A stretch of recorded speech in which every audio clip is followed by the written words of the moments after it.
আসসালামু আলাইকুম প্রিয় দর্শক, আশা করি ভালো আছেন। তো এই গাছগুলো পরিষ্কার করব। তো যাই হোক, কালকে আপনারা জানেন বা ভিডিওতে দেখছেন আমি একটি জমিনের ঘাস লাগাইছি। তো আরেকটি জমিন রয়েছে, সেই জমিনে আমরা ঘাস লাগাবো।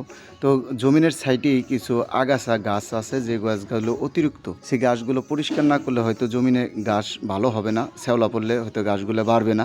সেই ক্ষেত্রে আমি আমার জায়গায় যেখানে ঘাস লাগাবো সেখানে চলে যাচ্ছি, এবং কোথায় দিয়ে যাচ্ছি সেটাও কিন্তু আপনাদের দেখালাম। এই যে এই জমিনটা ঘাস আমরা কালকে লাগাইছি, দেখতেই পারছেন। আর আমার ভাগিনা রাহাত এবং রাকিব, ওরা দুইজন কাজ করছে। তো ওরা দুজন স্টুডেন্ট মানুষ। আমি বললাম যে মামা আমাকে একটু সহযোগিতা যদি করো, তাছাড়া আমার জন্য ভালো হয়। পরে বলতেছে মামা ঠিক আছে, আমরা কাজ আপনাকে করে দেবো। তো আজকে 2 দিন যাবত ওরা কাজ করছে, দেখতেই পারছেন। এইটাও আমরা রেডি করতেছি ঘাসের জন্য। তো পাশে আর একটি ক্ষেত রয়েছে, সেই ক্ষেত্রে ঘাস আছে, এগুলো আমরা পরিষ্কার করব। এই গাছগুলো যেহেতু অতিরিক্ত গাছ, আমাদের কোনো কাজে আসবে না, সেগুলো আমরা কীভাবে পরিষ্কার করি দেখতেই পারছেন। যাই হোক, এই গাছগুলো আমরা পরিষ্কার করতে হবে। পরিষ্কার না করলে আমাদের শ্যাওলা আসলে হয়তো গাছগুলো বাড়বে না। সেই ক্ষেত্রে আমরা গাছগুলো পরিষ্কার করে নিব। আমি সেখানে দাঁড়িয়ে আছি এবং কাজে তো আমি খুবই ব্যস্ত। দেখতেই পারছেন গাছগুলো আমি কেটে নিচ্ছি যাতে পরিষ্কার হয়ে যায়।